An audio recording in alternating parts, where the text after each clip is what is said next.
Now imagine a creature with a body that is reminiscent of a cuttlefish, with eyes sticking out from stalks like a funky headband, fins on its tail, and a long skinny nose ending in a mouth full of teeth. Or maybe this thing could be a claw. Yep, the Tully monster is on the move. It's definitely one of those freaky creatures you wouldn't like to face while scuba diving somewhere. Luckily, it went extinct 300 million years ago. This unusual marine beast was discovered in the 1950s in Illinois, and scientists couldn't even agree what it really was. Some thought it was a vertebrate, which means a group of creatures with a spine, like us humans. But a team of researchers in Japan studied many fossils of the Tully monster, using advanced laser scanning technology to check them in detail in 3 dimensions. There's still a lot they don't know about the Tully monster, but they managed to realize it didn't have any spine at all. Now the next step was to see what type of invertebrate it was. Could it be vertebrate-like, such as a land sled? Or are we talking about something closer to snails and worms? They also discovered the creature had segmentation in the head area that extended from its body, and that's not something bony creatures have. Still, in recent years, some researchers had the idea the Tully beastie could be related to jawless fish, such as lampreys. These fellows belong to the most ancient group of vertebrates, and are not pleasant to see either. In the case of lampreys, we're not talking about extinct animals. They're still out there somewhere, wandering the ocean and scaring other animals, or you, if you see it in the northern and western parts of the Atlantic Ocean where they live. And they've been here really long, even before the dinosaurs. A long time ago, long before humans or I even existed, there were eurypterids, weird creatures from a group we call arthropods, which includes spiders, insects, and crabs. But eurypterids were unlike anything you've ever seen before. They had a body shape similar to horseshoe crabs, with many segments that made up their body. Instead of legs, they had special appendages at the front that acted like oars. Some even call them giant scorpions, but most eurypterids were actually quite small, except for this special one, which was truly enormous. It could grow to a staggering length of about 8 feet. Wow! The next time you see a crab scuttling along the beach or a spider swimming its web, remember, we're lucky we only got mild versions of their ancient relatives, which, by the way, disappeared hundreds of millions of years ago. Whew. Now, some eurypterids were pretty fierce and fast predators. They would swiftly swim after their prey, chasing them down in the water. Others were more like scavengers, living on the bottom and feeding on whatever they could find along the way. They had a taste for the leftovers, like some sort of cleanup crew of the ancient oceans. Eurypterids love to spend their time in brackish water environments. It's water with more salinity than fresh water, but still less than seawater. Now imagine you're just floating around and all of a sudden you see this guy. No, it's not some weird tiny spaceship, and you won't see it floating in space, even though that's where it would perfectly fit in, as some weird creature from another planet you'd see in sci-fi movies. You'd actually see it floating in the sea, because we're talking about a really small animal with enormous eyes called Dellocaris. Each of its eye bulbs was about a quarter of its whole body length. That's what gives it that space look, like it might live on one of the oceans under the surface where we look for life, like Europa, one of Jupiter's moons, or Titan, Saturn's biggest moon. I could easily imagine creatures like Dellocaris giving us a warm welcome once we get to Mars, too. Dellocaris had great vision. It would keep a keen eye out for any movement in its surroundings. Once it noticed something, it would swiftly launch its spiky appendages forward. At first, these things looked like tools for fixing stuff, but Dellocaris actually used them to capture smaller arthropods. The unusual thing is that even though it had such great eyesight, Dellocaris still spent most of its time catching prey in brighter waters near the surface. And yet, scientists found its fossils in the rock layers that are more often associated with darker environments, where animals such as deep-sea crinoids and vampire squids reside today. It's confusing. But one of the explanations for this says it's possible these deep-sea creatures actually lived in shallower waters in the past and later ended up in the depths as the geography of our planet changed over time. No one knew what Dellocaris really was. It could belong to a group of arthropods, and it seems to me that's where most of the world's weirdest creatures are. Some believe it could be related to mantis shrimp, while others compare it to blind, worm-like crustaceans that live in dark underwater caves. And check out this enormous worm lurking beneath the sandy ocean floor, patiently waiting for its next meal to swim by. These ancient creatures were like stealthy predators, perfectly camouflaged in their sandy lairs. And now, 20 million years later, scientists have found the remains of their hidden hideaways. The burrow they discovered, shaped like the letter L, was found preserved in ancient sediment on the seafloor of Taiwan. It was around 7 feet long and only an inch wide. That's where the ancestors of modern bobbit worms lived. Bobbit worms have been around for a long time. They can grow to be a few inches to a whopping 10 feet long. A pretty weird creature dominated the skies at the end of the dinosaur age in North America. We know it as Quetzalcoatlus, and it soared above famous dinosaurs like Tyrannosaurus and Triceratops, showing them who the ultimate ruler of the skies was. Quetzalcoatlus belonged to a group of flying reptiles called pterosaurs. They were some of the biggest flying animals ever known to exist. When you think of Quetzalcoatlus, imagine an animal as tall as a giraffe. These incredible creatures had long necks, small bodies, long legs, and wings that were relatively short compared to their size. The biggest of its kind was really massive and held the title of being the largest flying creature of all time. They had long, pointed skulls, while some also had short crests at the back of their heads. And for a long time, researchers were confused about how these giant pterosaurs hunted for food. At first, some even believed that Quetzalcoatlus and its relatives were like giant vultures that scavenged the remains they would find around. They drew such a conclusion because Quetzalcoatlus fossils were found inland, away from the coast where other big pterosaurs were found, such as the crested pteranodon. Plus, many thought these fellas were skilled at skimming, which means lurking over freshwater systems and catching fish. But it appears these massive animals were actually predators with excellent hunting skills. The exact technique they used to catch their prey remains a mystery, though. Now here's another cool discovery, a specific fossil as the oldest evidence of muscle tissue ever found. This fossil belongs to a group of animals that includes modern creatures such as jellyfish, corals, and sea anemones. And it looks so cool and unique, right? It has bundles of fibers arranged in a four-fold symmetrical pattern, similar to what we see in Nedardians today. This arrangement is different from any other fossil from that period. Now, this fossil may look weird, but it helps us understand the evolution of muscle tissue in animals. They, well, all of us actually, got new options for discovering different feeding strategies and generally new things to do thanks to muscles. And it's not like scientists usually get to study fossilized muscles. It's more that they learn about that based on how animals feed, reproduce, move, and do other things. So this cool fossil suggests animals may have had an earlier origin than we used to believe. So imagine stumbling upon a creature so huge it could dwarf even the largest known marine animals today. Scientists discovered the fossils of this beast on England's coast and believe it once ruled the waves.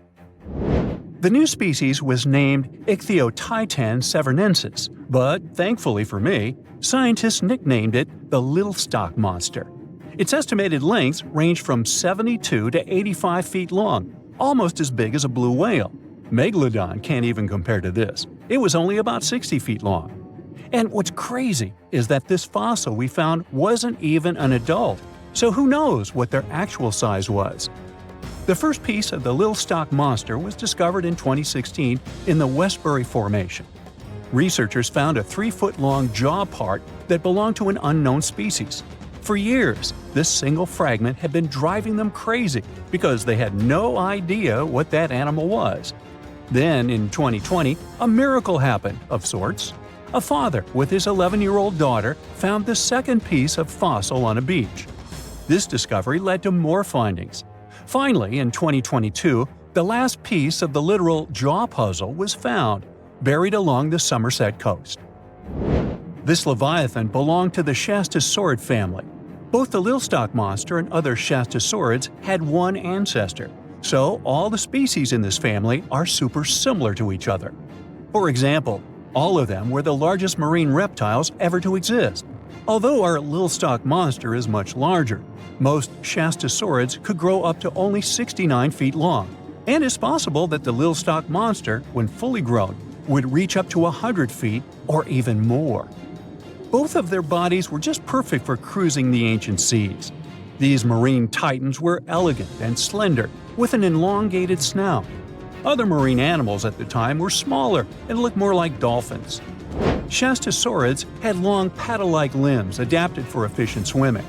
Their skulls show large eye sockets, which means they had excellent vision. If you were in the ocean, no matter what time it was or where you were hiding, they could spot you. They were also incredibly fast and could dive to great depths. Of course, all these things made them the most terrifying predators. They ate pretty much everything, including fish and squid, and you if you were there. They probably captured their prey like whales, opened their huge mouths, and literally sucked the fish in. What made the Liltock monster especially scary is that it wins in the jaw competition. For other Shastasaurids, their jaws were a bit weaker, so they hunted smaller fish, kind of like today's orcas. They required vast amounts of food. This shows us that the Earth's Triassic oceans had rich, productive food webs. But the Liltock monster has this unique feature. It could open its jaw almost 90 degrees upwards. It also had tons of powerful muscles around. Its jaws were horrifyingly strong. So while others were hunting some squids, the Liltock monster probably hunted large fish and even other marine reptiles. Fossils of Shastasaurids have been found everywhere in the world, from North America to Asia.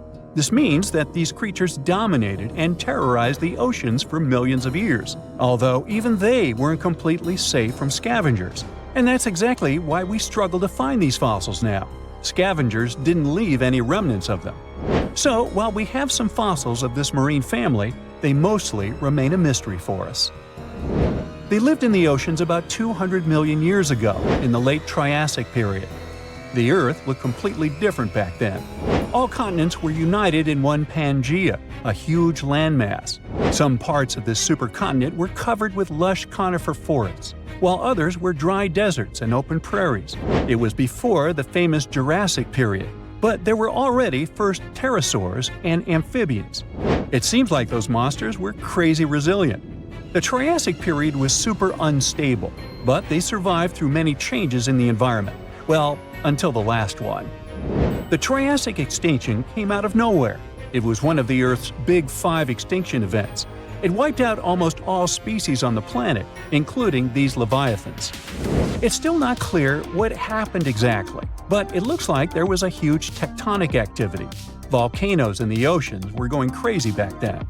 These massive volcanic eruptions have probably altered the climate and ocean chemistry, leading to the extinction of many species. Scientists have a theory that it might have happened because there was a rain of comets flying to our planet from the Oort cloud. This likely happens about every 200 million years or so. I wasn't around then, so I'm just guessing here. In any case, after the extinction, the Earth took some time to recover. Then it entered the famous Jurassic period. More terrifying sea monsters were on the way. One of them left us a colossal skull. This fossil is 150 million years old, and it also belonged to a sea beast from Jurassic times. They called it the Sea Rex. The name is very fitting. This monster could have broken a car in half with one bite. It was also discovered accidentally. A fossil enthusiast was walking along the Jurassic coast. This place is famous for having tons of ancient fossils, all because of the erosion in stormy weather. Typically, people find small spiral fossils here. However, this time, he discovered a giant sea monster fossil. Excited, he contacted scientists. They arrived at the spot right away and then had to carefully climb down a cliff to search for the rest of the skull. This fragment alone is 6.5 feet long. Turns out it's a newly discovered species of pliosaurs, giant predators of the ancient seas. Pliosaurs were among the largest marine predators ever. Some of them grew up to 40 feet long. They used their huge teeth to snatch and devour prey, including other reptiles. Well, at least those creatures are far gone. But what about the horrors that still live in our oceans? Recently, biologists discovered the world's longest animal, the one that's still alive to this day. They found it off Australia's coast, on the Gascoyne coast, a very mysterious and unexplored place. There, underwater vehicles stumbled upon a frightening 150-foot-long siphonophore that's twice as long as many blue whales and 3 times as long as a humpback whale. Doesn't it kind of look like one of those toy string worms? But this creature isn't friendly at all. It's a string-like deep-sea predator. What's even more scary is that this isn't actually one creature. It's a colony of small clones working together as one. Basically, collective consciousness. Ooh, Borg. Together, they stretch out like a single long string in the water. This creature might be the longest siphonophore ever found, and it was discovered at a depth of around 2,000 feet. Siphonophores, similar to jellyfish, capture their prey by dangling stinging tentacles in the water. When their tentacles touch small crustaceans and fish, they get paralyzed, and then they're reeled up to the colony's body. Expeditions to Western Australia's underwater canyons were definitely worth it. Together with that siphonophore, scientists have discovered up to 30 potential new marine species.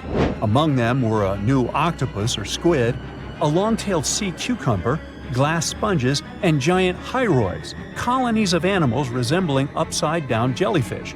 None of them have been seen before in Australia. But most of them weren't as scary as the one that was recently discovered in the Gulf of Mexico. This creature is straight out of a sci-fi thriller, a 26-foot-long mangapinna squid or bigfin squid. It was discovered near an offshore oil rig at a depth of more than 7,800 feet. It has incredibly long elastic tentacles, which can be 15 to 20 times longer than its body.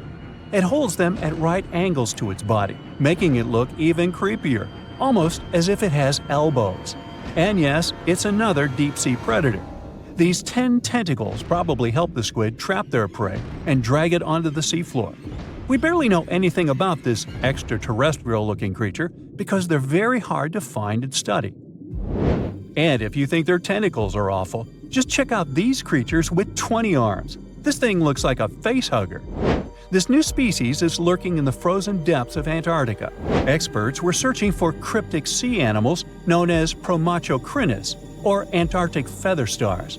They're kind of similar to starfish and sea cucumbers, but have an otherworldly appearance and can live up to 6,500 feet below the surface.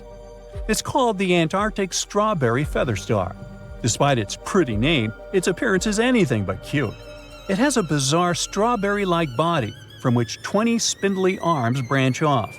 Its coloring ranges from purple to dark reddish, and the arms all have different lengths and thickness. Who knows how many more of such scary creatures we'll discover in the future? Think you know what lurks in the depths of the ocean? While nearly 95% of our oceans haven't been explored yet, it's hard not to let your imagination run wild. But thanks to brave explorers, deep-sea cameras, and awesome archaeologists, we do know about some pretty incredible sea creatures living in our waters today, and millions of years ago.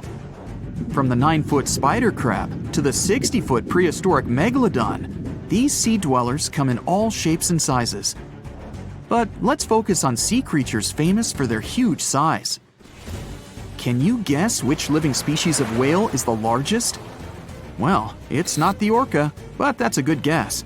The orca is a toothed whale that can grow to anywhere from 23 feet to 32 feet, which is slightly smaller than a school bus. How about the narwhal? Nope, they're not the biggest either. These unicorns of the sea live mainly in Arctic waters and only grow 13 feet to 20 feet in length. And that's including their 9-foot tusk. Tired of guessing? Okay, I give in. The largest whale that still exists today is the blue whale. At a jaw-dropping 82 feet to 105 feet, the blue whale is not only the biggest whale we know of, but is currently the largest animal to have ever lived on Earth. Seriously. These animals are bigger than a T-Rex, and even the prehistoric Megalodon. If you were to put a blue whale next to a school bus, it would look like it could swallow it. Think about that. According to National Geographic, a blue whale's tongue can weigh the same as an elephant. And their hearts can weigh as much as a car. That doesn't even sound possible. It's no wonder these giants need to eat about 4 tons of krill every day. While there aren't too many animals living today that can compete with the blue whale's epic proportions, there is an entirely different species that is a good contender, and it's not quite what you would expect. It's a jellyfish.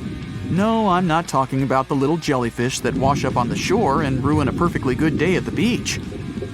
I'm referring to the lion's mane jellyfish, the biggest jellyfish around. This invertebrate can grow up to 120 feet long. They also come in different gorgeous colors like red, purple, or even shades of orange. As if their length wasn't impressive, the lion's mane jellyfish boast a whopping 8 sets of 70 to 150 tentacles. That means they can have up to 1,200 in total. And here's the giant oceanic manta ray, the largest type of ray in the world. Their wingspan can be longer than a bus. These guys can reach 30 feet in length. They also have the biggest brain compared to body size among all fish. Unlike their stingray cousins, mantas don't have venomous tails. And while the lion's mane jellyfish and the blue whale are yet to be beaten for the longest sea creature, there is one marine creature that can grow even larger in length. The Portuguese Physalia physalis, tentacles and all, can reach a length of 165 feet long, and that's according to mentalfloss.com. While this thing may look a lot like a jellyfish, it's actually known as a siphonophore, and there are hundreds and sometimes thousands of them that are genetically identical. Their long tentacles help the organism catch prey, and its sting is fatal to most animals, even humans in some cases. What's even creepier is that if one of the tentacles comes off the organism for whatever reason, it can float around the water for days before decomposing. Even if it's detached, this tentacle can still sting you. But don't go running out of the ocean just yet. Your chances of being hurt by a Portuguese Physalia physalis sting are pretty slim. However, if you do get stung, the side effects aren't pretty, with welts, stomach cramps, an elevated heart rate, and an upset stomach. While you don't want to go anywhere near these long creatures, they sure are pretty to look at. Check out all those colors. The Shastasaurus is the biggest marine reptile that has ever existed. These predators lived during the late Triassic period, about 210 million years ago. These amazing giants could reach lengths of up to 69 feet and weighed more than 75 tons. This made the Shastasaurus as heavy as a blue whale. And if you could stand this creature up vertically, it'd be as tall as a 7-story building.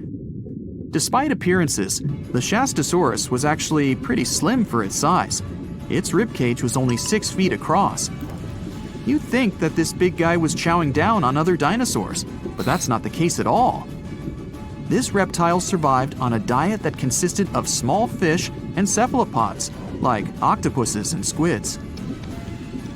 The Albertonectes is a bright representative of the plesiosaur family, meaning that this marine reptile had a small head on an incredibly long neck and large flipper-like limbs that helped it move through the water.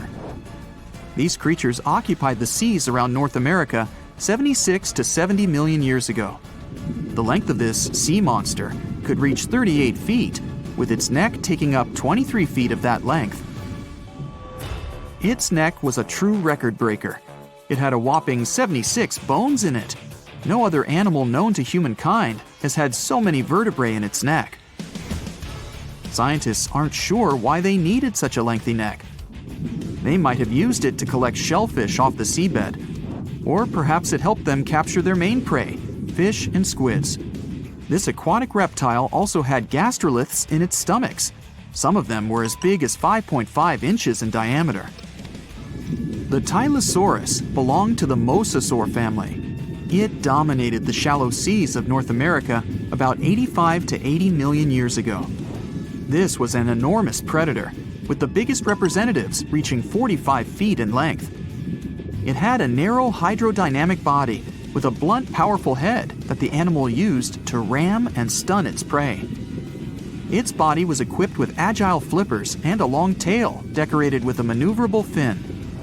The Tylosaurus was a carnivore, and its diet included not only fish, turtles, and small sharks, but also other mosasaurs, plesiosaurs, and flightless birds. Meet Ophthalmosaurus. This prehistoric reptile thrived during the late Jurassic period and lived in oceans all over the world. Ophthalmosaurus weighed somewhere around 6,000 pounds and grew to approximately 16 feet long, according to newdinosaurs.com. That's about the same length as the beluga whale that exists today. It's too bad these guys went extinct before we had a chance to see them ourselves, as their cartoonish wide eyes and dolphin-like features are pretty darn cute. Of course, the Ophthalmosaurus evolved over time to become ophthalmologists, or eye doctors that we know today. No, that's just a lie. Just testing you. The Mosasaurus is a truly gigantic predator that dominated the seas all over the world about 66 million years ago. According to fossil evidence, some specimens could be more than 50 feet in length. This fact makes the Mosasaurus the biggest marine carnivore of its time. One of the most terrifying things about this creature was its crocodile-like head, decorated with literally hundreds of razor-sharp teeth, neatly organized in 2 rows on both jaws. The thing is that it was pretty challenging for the Mosasaurus to grab its prey in the water. That's why it had all these teeth, plus something special: pterygoid teeth anchored to the bones on the roof of its mouth. This made hunting and holding onto its prey much easier. The Styxosaurus belonged to the plesiosaur family and lived during the late Cretaceous period, around 85 to 70 million years ago. Upon first glance at this dinosaur, you might mistake it for a sea snake, and it'd be an honest mistake. Styxosauruses were about 35 feet in length, but over 16 feet of that consisted just of their long snake-like neck. They had a comparatively small body and weighed approximately 4 tons. Their mouths were full of razor-sharp cone-shaped teeth that they used to catch fish. They didn't need to chew their prey, thanks to the 200 small stones called gastroliths in their bellies that probably aided in digestion. At the same time, some scientists believe that the Styxosaurus used these stones to sink to the ocean bottom in search of particular types of fish. Looks kind of like Nessie to me. The deep sea is not all about singing mermaids and dancing crabs. It's actually filled with monster-like creatures that'll give you nightmares. So, if you're ready to meet them, grab your scuba gear and let's dive into the deep, mysterious waters to discover their fascinating and scary world. With its menacing appearance, one could call this fishy the vampire of the sea. Well, named for their disproportionately large, razor-sharp fangs protruding from their mouth, fangtooths are actually quite small and harmless to humans. These choppers are actually more for catching prey than causing trouble. So there's no need to panic if you see one. And you'll be even more relieved to know that it's kind of unlikely for you to come across a fangtooth, since they are among the deepest living fish. A regular day in the life of a fangtooth looks like this. By day, they prefer to remain in the gloomy depths. Me too, fishies, me too. It's only towards the evening that they migrate toward the surface to have a feast under starlight. Ah, how romantic. And by daybreak, they return to the deep. What a chill schedule, am I right? So, as you can tell from their daily routine, fangtooths are among the more active deep-sea fishes.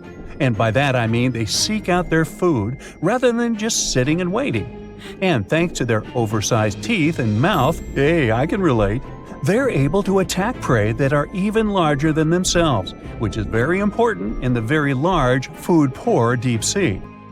Fitting to their environment, common fangtooths are dark-colored, either solid brown or black. And unlike most deep-sea fishes, they do not have light-producing organs or cells to communicate with each other or to attract their prey. Instead, they rely heavily on their sense of smell, in addition to making use of even the slightest bit of sunlight that makes it down to the depths. This light doesn't help them to see in any way, but it may be enough for potential prey to cast a shadow as they pass overhead, which lets fangtooths know they're around. Now here's one hilarious fun fact before we move on to the next creature. Fangtooths can never close their mouths because of their huge mouths and long teeth. But you know what? I would bet maybe $500 that my orthodontist would claim he could fix that too. Our next horrific deep-sea animal is as real as a kraken can get. Giant squid, which actually did inspire the legends of the kraken, live up to their name. The largest one ever recorded by scientists was almost 59 feet long. It also probably weighed nearly a ton. You would think such a massive animal wouldn't be hard to miss, but since giant squid live deep underwater, they are difficult to come by. Giant squid, along with their cousin the colossal squid, yep, they are different, have the largest eyes in the animal kingdom. They're somewhere around 10 inches in diameter. In other words, they are around the size of dinner plates. Peekaboo! Having such large eyes allows them to detect objects in the lightless depths of the ocean, where most other animals would see nothing. Nada, zippo. Giant squids have 8 arms and 2 long feeding tentacles that help them seize their prey. These tentacles are tipped with hundreds of powerful sharp teeth and are often double the length of their body. This helps them to snatch prey up to 33 feet away. Hey there, come a little closer. Most of what we know about giant squids come from those that floated to the surface and were found by fishermen. After years of research, it was only in 2012 that a group of scientists were able to successfully film a giant squid in its natural habitat for the first time. Yet again, the giant squid continues to remain largely a mystery due to their inhospitable deep-sea habitat. And maybe they're shy. Speaking of squids, this species is basically the space creature of the ocean. So, it's only been about 20 years since the big fin squid family was officially described by scientists, and there are still plenty of facts about them that are yet to be discovered. However, the big fin squid sightings as deep as 20,000 feet below the surface suggest that they can live deeper than any other known squid. You know what? Let's scratch the word space creature and call them the disco dancers of the deep sea to make things less scary.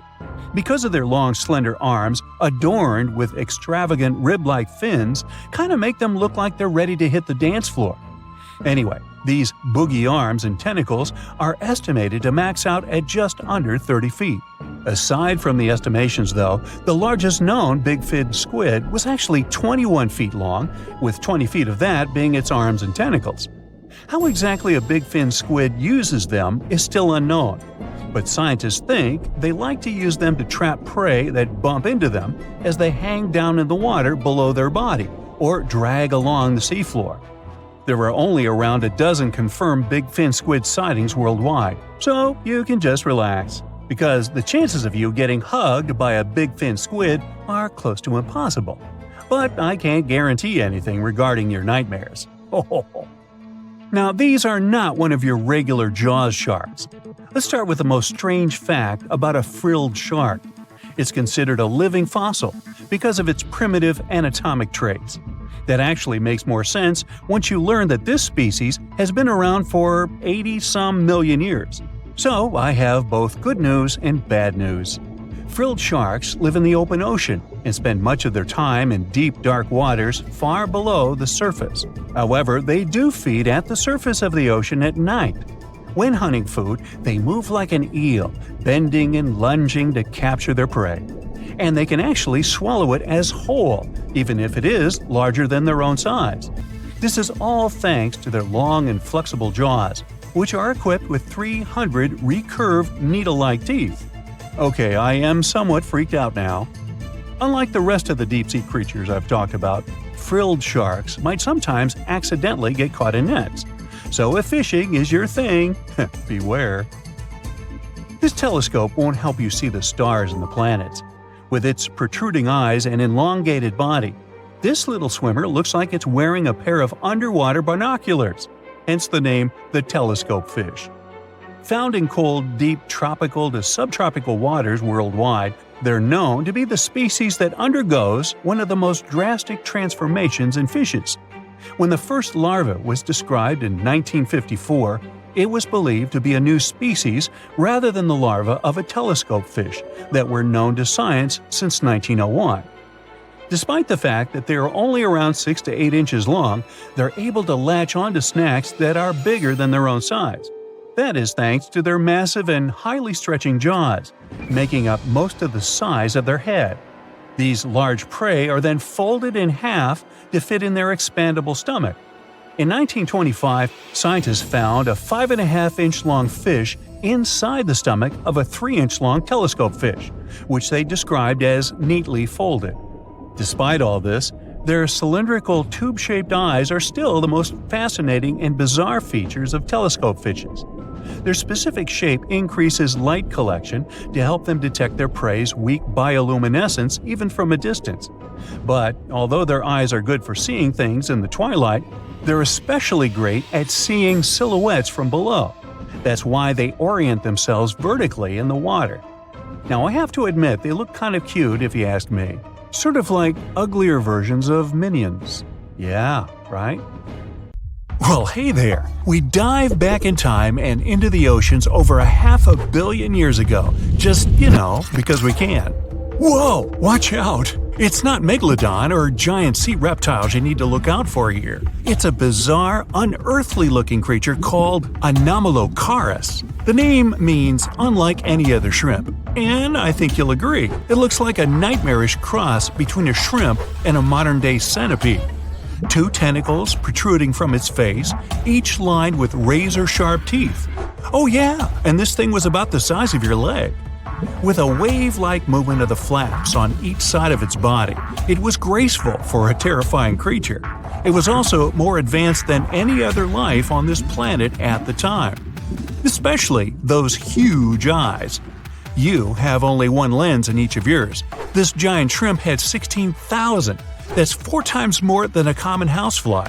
And you know how good their vision is. Good enough to dodge that swatter every time.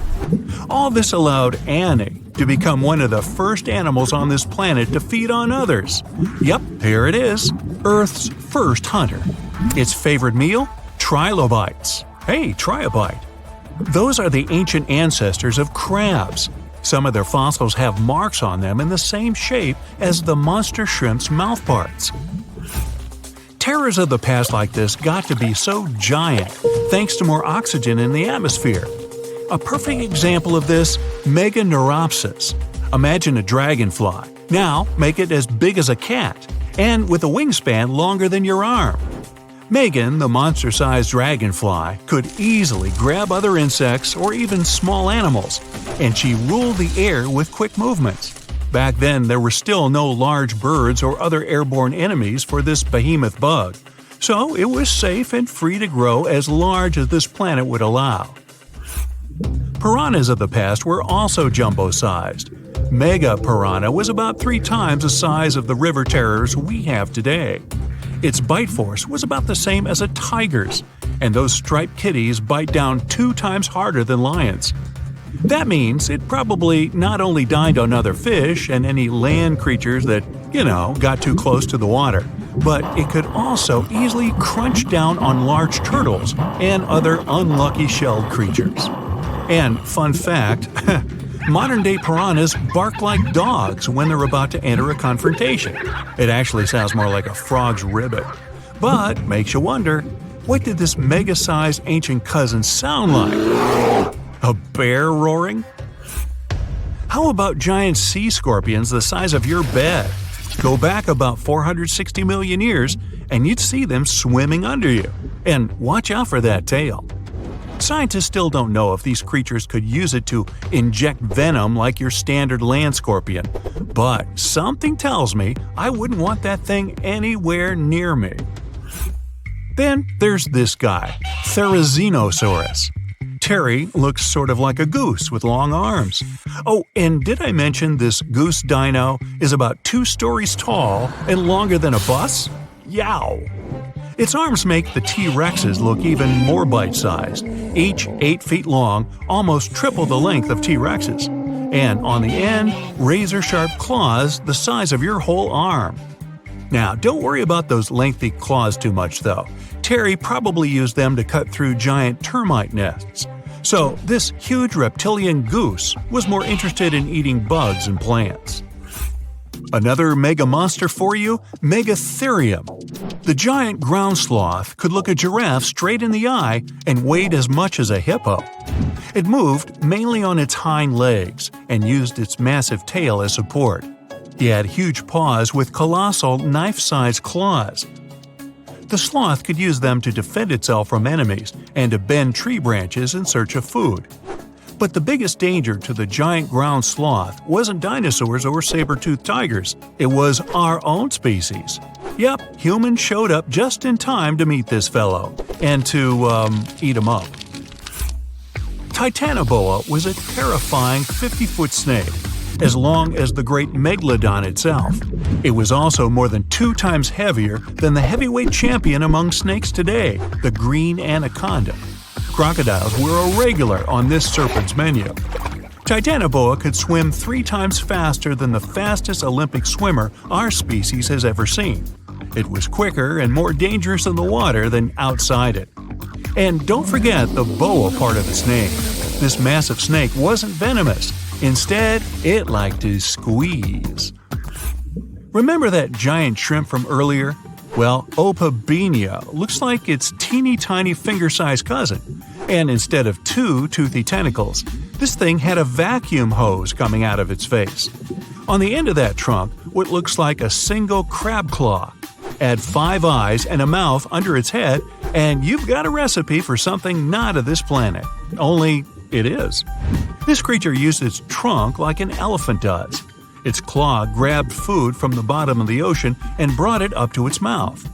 This thing is so weird-looking that, apparently, when the scientists who discovered it presented his findings to an audience, they all laughed as if he were joking. Now, a real-life monster, the Tully monster. From a distance, it looks a bit like Nessie, that long neck and teeth-lined jaws. But get closer, and you'll see it's more like a long nose with a mouth attached at the end, like a mosquito. Its eyes are further back, sticking out of tubes all snail-like. Tully was an ancient mollusk, about the size of your forearm. It probably dined on jellyfish and shrimp 300 million years ago. Thylacus smilus will put a smile on your face as long as you don't get too close. No, it's not a relative of the saber-toothed tiger. It was a marsupial, making it more related to a kangaroo than anything. And if you compare them to body size, its fangs were actually longer than a saber-toothed tiger's. And they grew continuously. As for that beard on its chin, that's actually all chin. The lower jawbone grew down to a point under the mouth. Those fangs were rooted to the skull, going way back to its eyes. When the mouth was closed, that bony beard protected the long, sharp teeth from breakage. Staganapolis, not to be confused with Minneapolis, might look like a big crocodile with a squished-in snout, but it was mostly harmless. Its small head and very few teeth meant the reptile didn't have much to work with when protecting itself. That's what all those armored scales were for, and no need for huge fangs or long rows of razor-sharp teeth when you're a plant eater. That beak-like tip on its nose allowed the stag to dig up plants. So, really, this reptile was more like a 10-foot scaly pig than a croc. Basilosaurus was a type of ancient whale that lived on our planet about 45 million years ago. Not quite as long as a blue whale, but this guy was still big enough to munch down on other whales and even sharks. Some people believe these monsters could still exist today. Eyewitnesses claim to have seen a giant sea dragon, and Basilosaurus fits the description. Plus, 90% of our oceans are unexplored. There's plenty of space to hide a sea monster. But scientists haven't found any fossils of this ancient whale younger than 3.7 million years. So, this myth is busted. Stegosaurus is one of the most recognizable dinosaurs that ever lived. It can easily be distinguished by those huge spikes on its tail and the bony plates on its back. It was twice as long as a giraffe and nearly 5 times heavier. But compared to its body size, it had the world's smallest brain. It was no larger than a dog's. Pelagornis had the largest wingspan of any bird ever discovered. It was twice the size of the largest bird today, the wandering albatross. Such huge wings made it hard for the bird to take off. It could only do so by jumping off cliffs. And when it finally spread its wings, this giant could only go about 40 miles per hour. The fastest bird today can reach speeds 5 times that. What's the scariest predator under the ocean? The crocodile? Huh, I don't think so. Loch Ness Monster? Please, it never existed. How about the Chronosaurus? Well, it is extinct, but you might be onto something. Let's take a look at what it'd be like if these creatures were still around today. First things first, what on earth was it? The Chronosaurus was a marine carnivore that lived in the cool, high-latitude Eromanga Sea. It covered vast areas of inland Australia between 90 and 120 million years ago, during the early Cretaceous period. Near-complete fossils of the creature were also found near Colombia, which is a country that has a noted connection to prehistoric reptiles and turtles. This fact makes it extremely possible that the monster I'm about to describe existed worldwide. You might have heard saurus and thought, oh, it's a dinosaur. But these were actually reptiles. They were the largest member of the Pleosauroidea family, referred to as plesiosaurs. Fossil evidence suggests they weighed over 20,000 pounds and were roughly 30 feet in length. Just to put that in perspective, the longest crocodile ever measured was a saltwater crocodile by the name of Lolong from the Philippines. It was 20 feet in length and weighed just under 2,500 pounds. And that's still 10 feet shorter and incredibly lighter than the average Chronosaurus, making the crocodile seem like nothing more than a glorified goldfish in comparison. Despite its terrifying length, the most physically daunting feature of the Chronosaurus was its head. Its skull was about 8 feet long, which was actually proportionally large given the size of its body length. Anything that was unfortunate enough to end up inside the Chronosaurus's mouth may have been given false hope. After all, the teeth of the beast weren't actually that sharp. On second thought, I take that back. I wouldn't feel confident around a toothless snake, let alone being inside the mouth of this monster. But it's true that the Chronosaurus's teeth weren't sharp, especially when compared to other carnivorous reptiles, such as crocodiles and alligators. The teeth of this prehistoric sea creature were instead conical. This means that they were cone-like in shape. Unfortunately, this lack of sharpness didn't make them less dangerous. The teeth were enormous and could be up to 12 inches long from the crown tips to the bottom of the roots. This obviously meant that the Chronosaurus had an extremely powerful bite. It was estimated to be up to 30,000 newtons, which is almost twice as powerful as the bite of a large saltwater crocodile.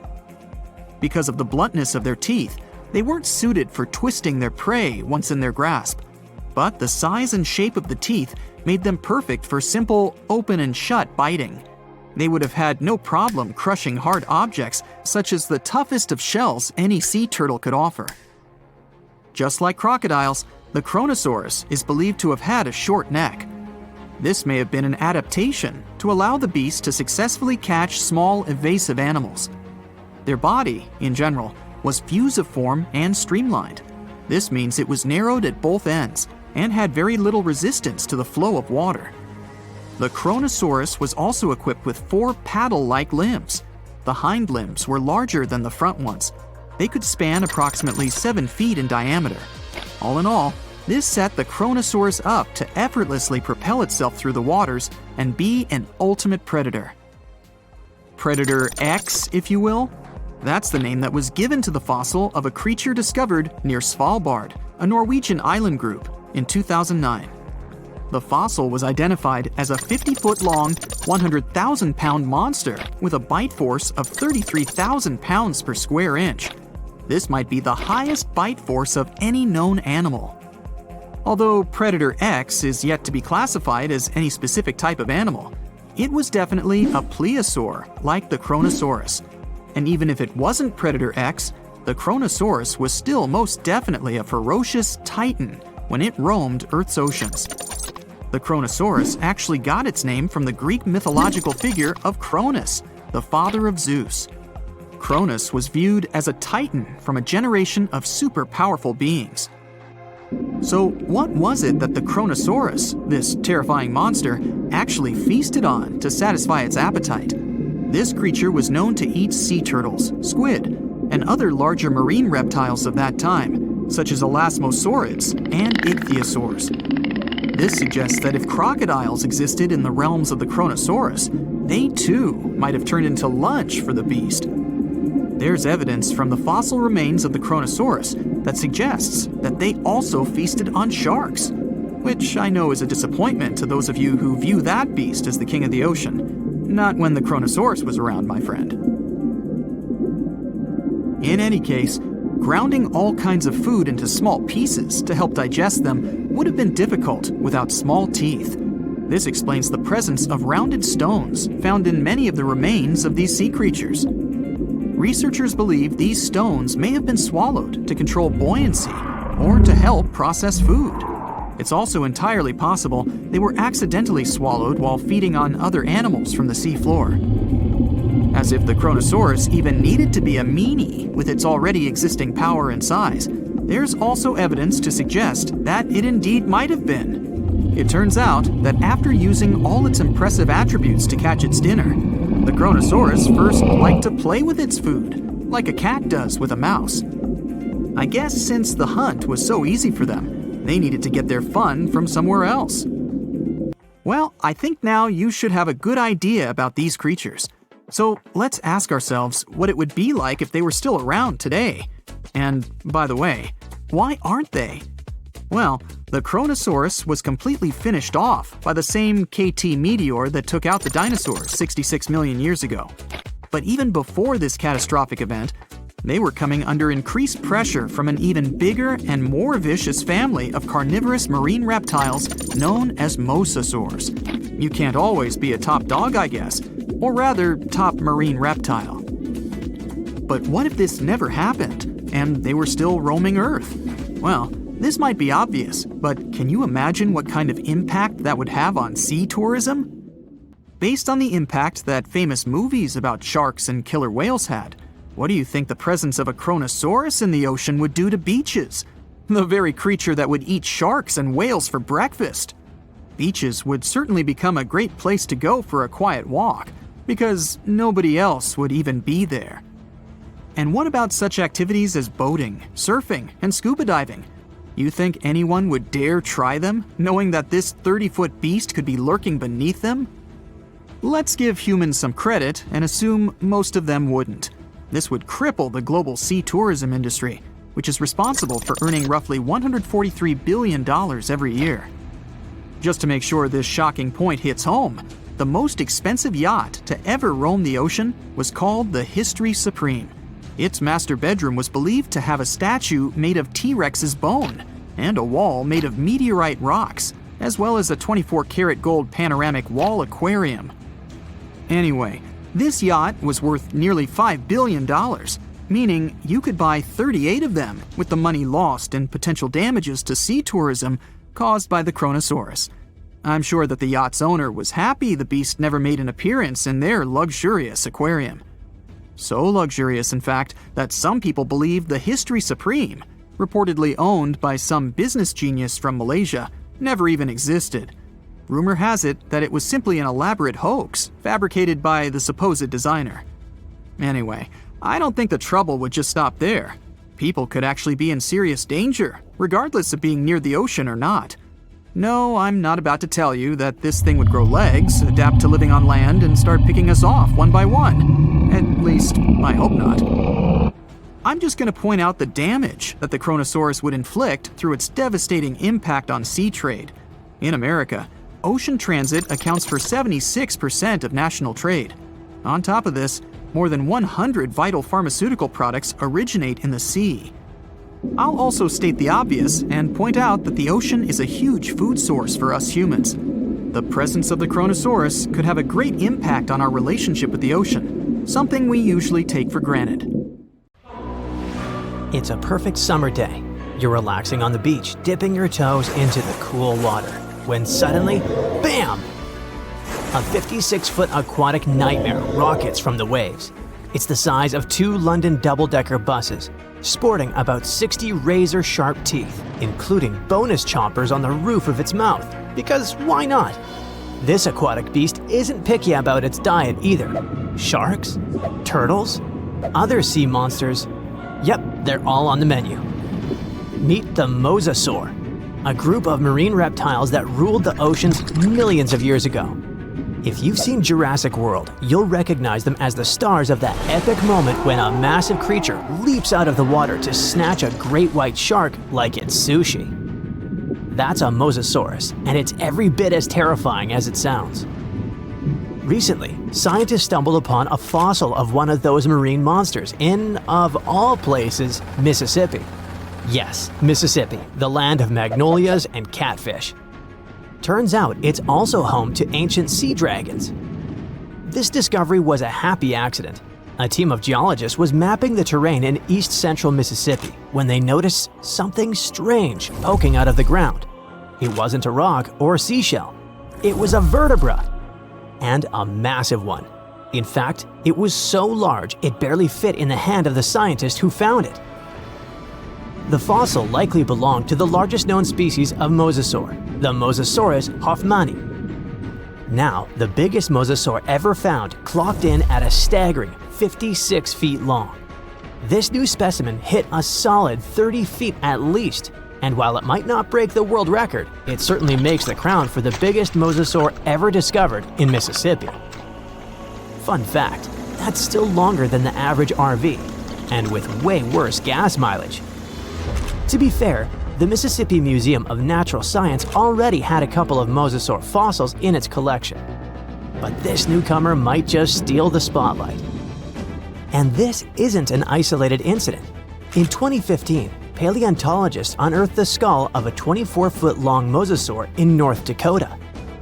Years later, a private fossil hunter, yes, that's a thing, found an equally huge mosasaur in Texas. Well, its jaw at least. These sea monsters, also known as sea dragons, by the way, actually have one of the wildest origin stories in paleontology. The very first skull was found way back in 1764 in a chalk quarry in the Netherlands. And at the time, scientists thought it was a whale. Then came a second skull, which was so impressive that French revolutionaries literally looted it during the siege in 1794. Legend has it they swapped it for 600 bottles of wine. Doesn't sound like a fair trade to me. That fossil actually helped pioneer the concept of extinction and got paleontologists buzzing for centuries. Since then, mosasaur fossils have popped up all over the world, like ancient scaly celebrities leaving their mark. From the Mississippi backwoods to the deserts of Morocco, from New Jersey to Belgium, scientists have uncovered everything from teeth to full skulls, sometimes even misplacing them in museum drawers for centuries. So what exactly were these terrifying titans of the deep? Well, let's just say, if ancient oceans had a most likely to eat everything in sight award, the mosasaur would win it. Picture a gigantic scaly torpedo with a mouth full of about 60 razor-sharp teeth, including some growing on the roof of its mouth like dental overkill. It had a long, muscular tail for propulsion and 4 paddle-like limbs that worked like turbocharged oars, letting it cruise through warm, shallow seas like a reptilian speedboat. Scientists believe they were close relatives of modern monitor lizards and snakes, which honestly just makes both of those animals way more terrifying. Some mosasaurs even might have had adaptations for sensing vibrations in the water, allowing them to detect movement from a distance, similar to how sharks use electroreception today. Their eyes were well developed too, giving them sharp vision in the dim ocean depths, a key advantage when hunting fast or elusive prey. But what really makes mosasaurs the stuff of prehistoric nightmares is their attitude. They were apex predators, and they knew it. Those sea monsters weren't picky eaters. Fish, turtles, birds, sharks, other mosasaurs. Basically anything that moved was dinner. Fossilized mosasaur stomach contents prove they practiced family dinner in the most metal way possible. If they were around today, your beach day would be a lot more exciting, and probably shorter. These guys were so intense, they dominated the whole world. It's safe to say, mosasaurs were the undisputed rulers of the late Cretaceous oceans.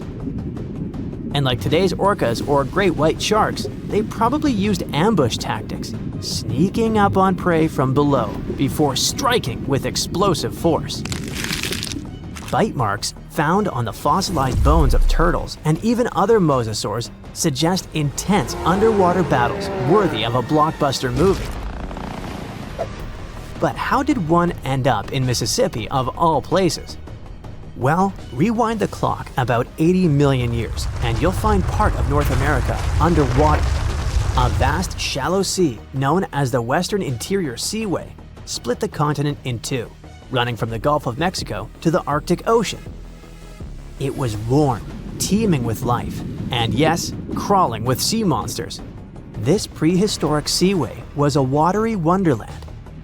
Imagine long-necked plesiosaurs gliding through the water, birds with teeth diving for fish, and oysters the size of car tires clinging to reef-like structures.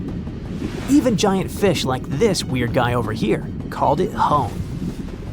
This ancient inland sea stretched over 600 miles wide in some places, but it was no more than a few hundred feet deep, making it ideal territory for predators like mesosaurs to thrive. The shallow depth also meant that their prey had few places to hide, turning the seaway into a prehistoric buffet.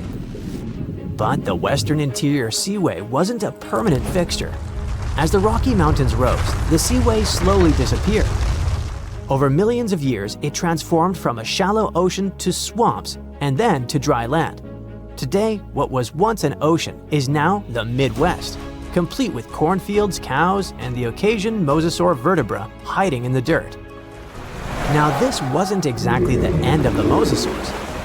Sadly, even these monsters couldn't outswim extinction. Those massive sea beasts met their watery grave around 66 million years ago, when Earth got an unwelcome visitor, a 10-mile-wide asteroid. When that space rock slammed into what is now Mexico's Yucatan Peninsula, it unleashed destruction on a planetary scale. The impact triggered massive tsunamis, set forests ablaze, and shot so much debris into the atmosphere that sunlight was blocked out for months, maybe even years. This impact winter plunged Earth into a deep freeze. With sunlight gone, plants couldn't photosynthesize, and the food chain collapsed like a house of cards. On land, plant eaters starved, and predators like T-Rex soon followed. About 75% of all species on Earth disappeared. But don't think the oceans were a safe retreat. The seas were hit just as hard, if not worse. First came the mega tsunami that devastated marine life along coastlines. Then, the real villain arrived. You see, without sunlight, phytoplankton, those tiny microscopic plants that serve as the foundation of the marine food web, perished. With them went zooplankton, small fish, and filter feeders. And when the buffet dried up, the big predators like the mosasaurs went hungry. No food, no future. With plunging temperatures and ocean acidification, even the ocean's top predators couldn't survive. Mosasaurs, along with plesiosaurs and ammonites, were wiped out in the blink of a geological eye. So ended the reign of sea monsters. The good news is that you can now swim at peace knowing that no sea dragon will ever come at you. I mean, it's a bummer that they went extinct, but let's be honest. Beach days are way more relaxing without 56-foot lizards crashing the party. Something exciting and kinda unexpected popped out among the rocks of the Ica Valley in Peru. The bones of a really old whale that lived almost 40 million years ago. At first, no one was really impressed because the bones they found were big and weirdly shaped, so people just thought they were looking at giant boulders. I mean, that's cool too, but things got way better when they realized those were the remains of a very large ancient animal that roamed along the coast of ancient Peru. Plus, it was probably the heaviest creature that ever lived. Sorry, blue whale, I know you worked hard to get to the top. the length of over 100 feet and weight of more than 200 tons brought you the status of the biggest animal on our planet. But it seems you've held the title long enough.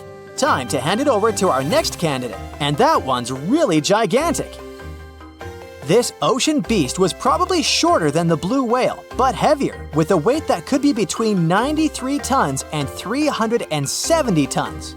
If it's closer to the higher number, it'll make Paracetus the biggest animal ever known to have lived on Earth. And it seems its weight was the result of having extremely thick, dense bones. You can see such bones today in manatees or some other early whales. Dense bones are a great tool for such marine mammals. This feature makes them heavy and allows them to stay submerged most of the time. But at the same time, if their body was too heavy, they would end up sinking all the time, and they would waste too much energy to move back up to the surface.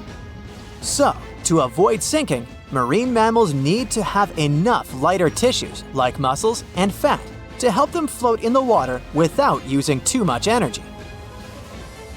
Now, scientists didn't have the whole skeleton, which makes it hard to tell how big the animal was. But they used the ratio of the heavy bones to the lighter tissues in other marine mammals to estimate the overall weight of this giant ancient whale. Experts found these fossils about 13 years ago and spent the next decade freeing the whale from the rock. Its anatomy and age showed this whale was a cousin of Basilosaurus, a whale that had a long snout full of sharp teeth, and a sleek body similar to that of an eel. Even if Paracetus wasn't bigger than the blue whale, it was still a giant that ruled the ocean depths. Unlike modern whales, there's a possibility that this ancient fellow was a predator that liked to go after bigger prey. And this also changes how we see the history of whales. Scientists used to think these magnificent creatures became really big about 5 million years ago when they started eating lots of small creatures. But here's the proof that giant whales existed even before that. But it's still unclear how this whale managed to find enough food to sustain its enormous body. Plus, it's still hard to tell what exactly this ancient creature had on its menu. It was pretty large and not such a fast swimmer, so it's possible it searched for food in shallow waters. Then it probably ate crustaceans, clams, or some other small animals hiding in the sand.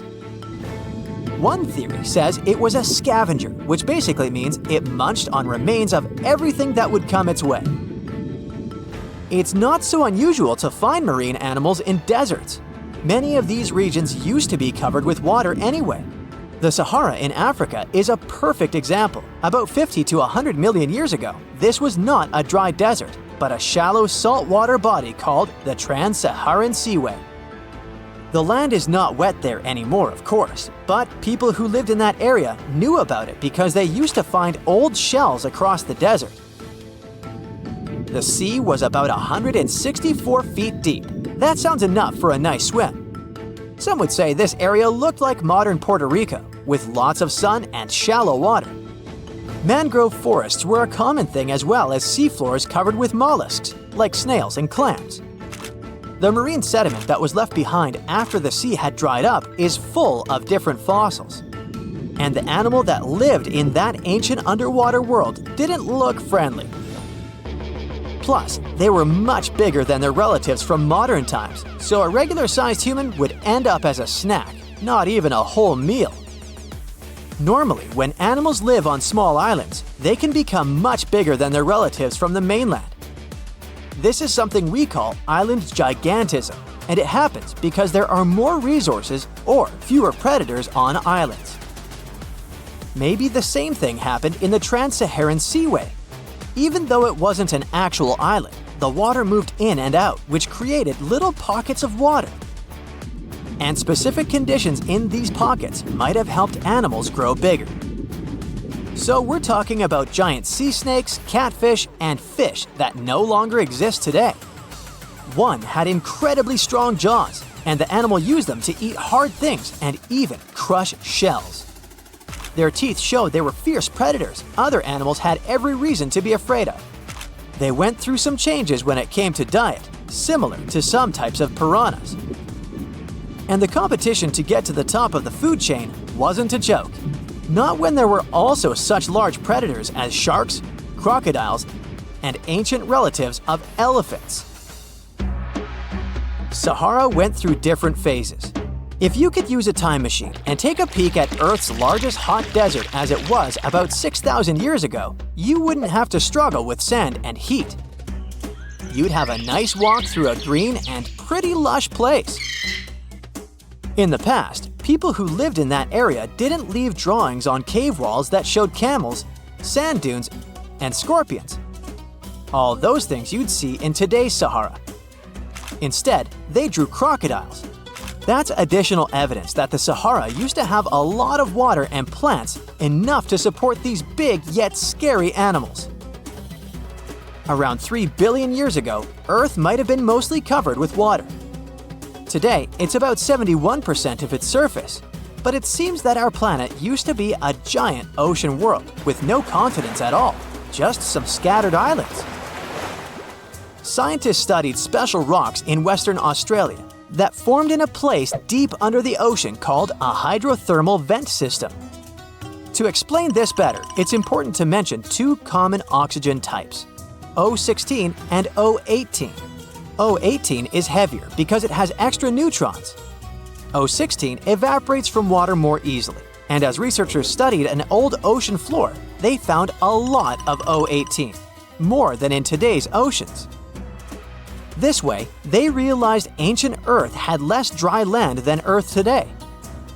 Australia is a good spot to conduct these studies because a long time ago, it also used to be a beautiful place with large animals and lush rainforests.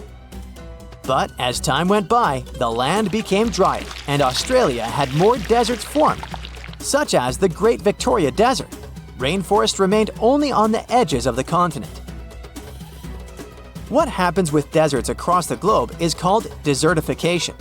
That's when land that used to be good for growing things turns into a desert or something similar. Our planet changes over time, together with its climate. But desertification also happens because of human activities, like mining, farming, and building cities. And when land turns into a desert, it's a problem because it can't support people and animals anymore. Food doesn't grow there. There's not enough clean water, and animals lose their homes. To help with this problem, there's a plan many countries agreed to. They decided to work with farmers to take care of the land, fix damaged areas, and manage water better. All in all, to make our planet a better place for life. The Meg, aka Megalodon, roamed the oceans long after dinosaurs were wiped out by the Great Meteorite. It was one of the largest and most dangerous hunters that have ever lived on Earth, as well as the biggest shark. But then, about 3.6 million years ago, the last of its kind disappeared from our planet, leaving only huge teeth for modern archaeologists to keep finding. There are a few theories about why it could have happened, but scientists might have found the true reason. The Megalodon, which means big tooth, was the largest shark ever to exist. It reportedly lived around 20 to 3.6 million years ago and was truly enormous. Its bite was more powerful than that of a T-Rex, and likely any other powerful predator that has ever roamed this planet. It's probably not surprising since this marine creature had extremely strong jaws that could span from 9 to 10 feet wide. That's enough to swallow 2 grown-up people side by side. The jaws were also lined with 276 teeth, and they reached 7 inches in length. That's as long as a small hedgehog. Once these teeth got worn down, the shark got rid of them and grew new ones. Such large sedated teeth helped the Meg to eat meat easily. The shark itself could grow up to 59 feet long.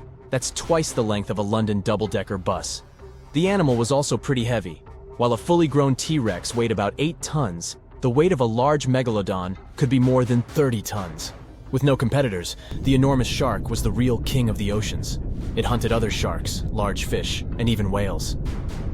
Then why did such a magnificent creature disappear from the face of the Earth? The previous theories mentioned the great white shark. The Megalodon is usually described as some gigantic version of this marine animal. And this is a common mistake made because most people think these creatures were related. But in reality, the Meg looked more like a modern bull shark. Its snout was snout, its lower jaw was rather flat, and long and massive pectoral fins supported the animal's weight. But what's more important, the ancestors of today's great whites existed at the same time as the Megalodon. Now, with great size comes great clumsiness. And although the Meg was huge and powerful, it was also not as nimble as smaller and quicker great white sharks. Great whites could have rivaled a Megalodon for food, and were often more successful hunters thanks to their agility. They couldn't fight the Meg openly, but were fast enough to steal its food. So according to this theory, the only food left for the Megalodon were whales and equally big marine animals. Grown-up Megs could easily catch such beasts, but their offspring were much smaller and more vulnerable than their parents. Could smaller sharks have used this to their advantage? Maybe while megasharks were still little, they became a meal for great whites, as well as bull and tiger sharks. Even at those times, a great white shark could reach the length of 20 feet, while a Megalodon kid was definitely smaller. But even if there had been no open confrontation between young Megalodons and smaller grown-up sharks, Meg kids wouldn't have been able to find food for themselves to grow to adulthood. The reason is the same. The population of other sharks was growing, and they were rivaling each other and the Meg for convenient food. The more great whites and other sharks appeared in the oceans, the less food remained for young monster sharks. Eventually, they probably starved. But it's just one of the theories that try to explain why the Meg went extinct, and here's another one. A new study has shown that the Meg was most likely a warm-blooded predator able to regulate its body temperature, and that might have been the reason why this species disappeared with time. Scientists analyzed isotopes of the tooth enamel of the Megalodon and concluded that the animal could easily maintain a body temperature that was around 13 degrees F warmer than the temperature of the surrounding water. Such a temperature difference is much greater than what other sharks living at the same time as the Meg had, and it's large enough for the ancient predator to be classified as warm-blooded. These days, most fish are cold-blooded. Their body temperature is the same as the surrounding water, but some sharks, like mackerel sharks, keep the temperature of all parts of their bodies a bit warmer than the surrounding water. But it doesn't make them completely warm-blooded because they simply store heat generated by their muscles. And in mammals, body temperature is regulated by a special region of the brain called the hypothalamus. Anyway, the Meg's warmer body allowed the animal to move faster, deal with cold water better, and spread out all over the world. But eventually, it might have led to a disaster. The Megalodon lived during the Pliocene epoch, pronunciation. It began approximately 5.3 million years ago and finished 2.5 million years ago. During that period, global cooling occurred. It also caused the changes in sea level, which the Megalodon probably didn't survive. The main problem for the predator was to maintain an energy level allowing its body temperature to remain elevated. But to do it, the animal had to eat a lot, and I mean it. But it was a challenging task in a time of changing marine ecosystems, and while competing with newcomers, such as the great white shark.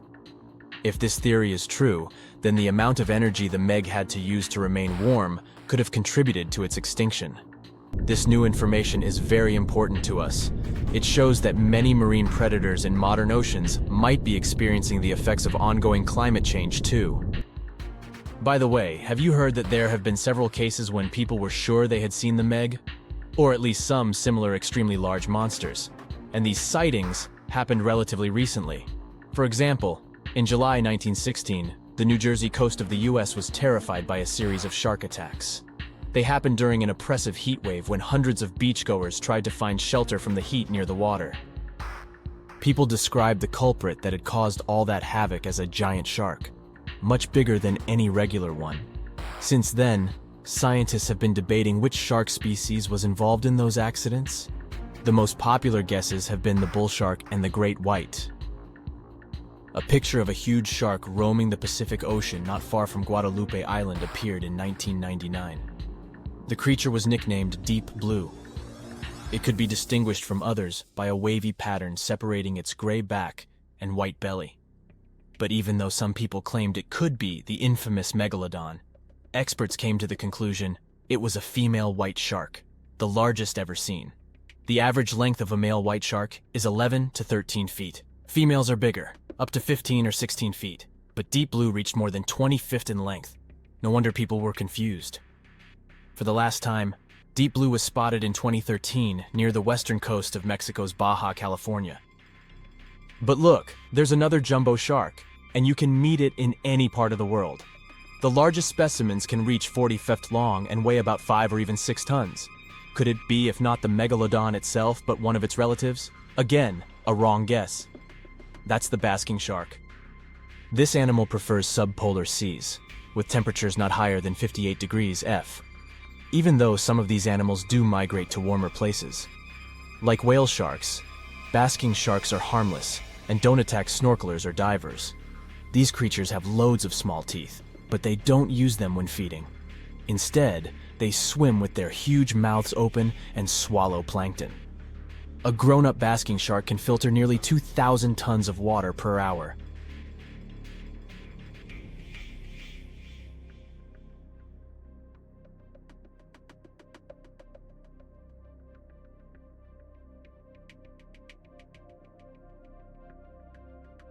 In the past 30 years, scientists have made an incredible discovery of a new creature living deep beneath the surface of the ocean, and the name of the creature is the harp sponge. Now, if you're wondering why it took so long to come across this animal, then I might have the answer. These creatures typically hang out at a depth of roughly 11,100 feet beneath the ocean's waves. The sponge species was first discovered off the coast of California thanks to a robot that was sturdy enough to explore those crazy depths the ocean has to offer. This is no doubt an area of the planet where even the most benign-looking creatures can be potentially dangerous. But even scientists were surprised to find that this creature was more than just a sponge. Now, this might seem obvious, but the harp sponge got its name because its basic structure, referred to as a vein, is the same shape as a harp. Each vein is made up of a horizontal branch supporting several parallel vertical branches. But don't let the harp sponge's fanciful and amusing appearance or its non-intimidating name fool you. Yeah, the harp sponge is very much a deep-sea hunter. It has a unique ability to capture and envelop small animals using its rhizoids, short, thin fibers. With their help, the harp sponge clings on to the soft, muddy bottom and catches tiny creatures that get swept into its branches by deep-sea currents. Uh-oh. Other sponge creatures often feed by pulling bacteria and bits of organic matter from the seawater and filtering them through their bodies. But not our harp sponge. Instead, it snatches its future meal with minuscule barbed hooks that cover each of the harp sponge's branches. Now, harp sponges prefer tiny crustaceans like crabs, crayfish, shrimps, and prawns. Once the harp sponge has one of them in its clutches, it envelops the animal in a thin membrane before slowly beginning to digest it. So, pal, what's eating you? Oh, harpo? Too bad. Researchers believe that harp sponges use this method of feeding because there aren't enough nutrients that deep down. This makes traditional filter feeding less effective. Research has shown that the creature is still in the process of evolving. Early harp sponges, researchers found, only had 2 veins, but later, scientists discovered other harp sponges that had 6 veins. The harp sponge might have evolved this elaborate candle holder-like structure to increase its surface area. In general, harp sponges typically grow up to a length of 1 foot, but researchers have seen a creature that was 2 feet in length. The harp sponge is not only very unusual, but also beautiful to look at. See those tiny white balls on top of the branches? Now, why don't we look at some other creatures that live below the photic zone of Earth's oceans? The photic zone means the area beneath the ocean's surface that still receives some sunlight. Thanks to this, there are loads of different creatures and organisms living there. Any animal living beyond this layer qualifies as a deep-sea creature. The Tomopterus worm is a segmented worm you can find in the twilight zone of the ocean. This is the area that lies between 650 and 3,300 feet beneath the surface. These creatures are often no more than 1 inch long, but the largest of them can grow up to 1 foot. While swimming around and feeding, these worms do what researchers describe as an amazing smooth dance. That's because the creatures can swim extremely quickly and maneuver at tight angles with ease. Now, I know most people hear the word worm and think of the common earthworm, so it's quite interesting to know there's a deep-sea worm out there that never leaves the water during its entire life. Similarly, most of us try to avoid jellyfish that either rest on the sand or sit on top of the ocean waves. This isn't the case with a Cresota jelly. That's a deep-sea creature too.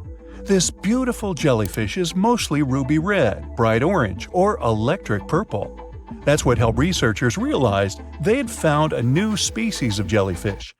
The creature grows to a maximum size of 1 inch across. It has tentacles that stretch out in every direction.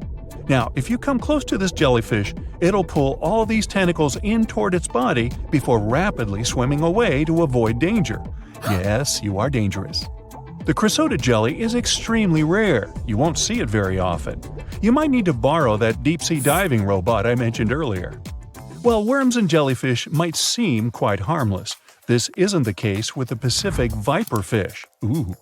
This creature is equipped with a noticeably big mouth, like me. And the needle-like teeth inside are key to its hunting strategy. Pacific viperfish live at around 5,000 feet below the ocean surface. But they're among those numerous marine animals that migrate each night from the ocean depths toward shallower waters to dine. What's on the menu for dinner tonight? Lots of small fish and shrimp. The creature can grow up to 12 inches in length. Its 2 front fangs, which stick up from the fish's bottom jaw past its own eyes, are especially dramatic. When the fish unhinges its jaw, its mouth can open wide enough to engulf smaller animals, and the teeth form a cage to prevent an escape. Now, have you ever seen an underwater creature that looks like a strawberry? Trust me, it does exist. Just look at these dots on the strawberry squid. The creature has a big eye and a smaller one. You might think this unconventional pairing would be awkward and uncomfortable, but it's actually the opposite. The big left eye looks upward. It spots shadows cast by other animals in the dimly lit waters above. The eye's tubular shape helps it collect as much light as possible. On the other side of the squid's head, you can see its right eye. It's small and looks downward.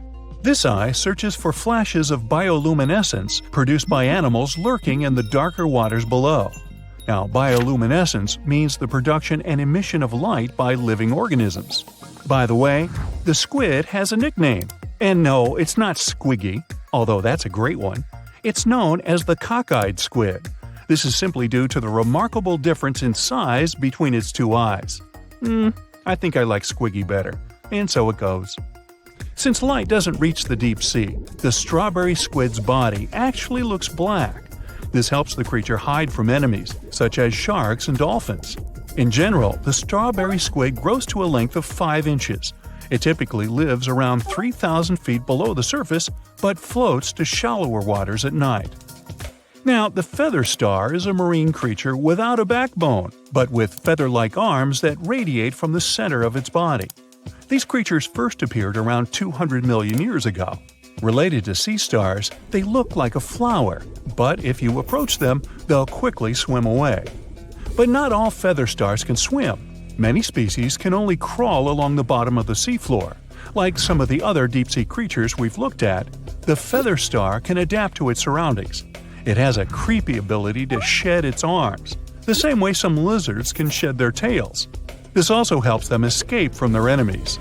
Feather stars live all across the globe, from the equator to the poles, from the shallow waters on top of reefs to the deep, deep sea.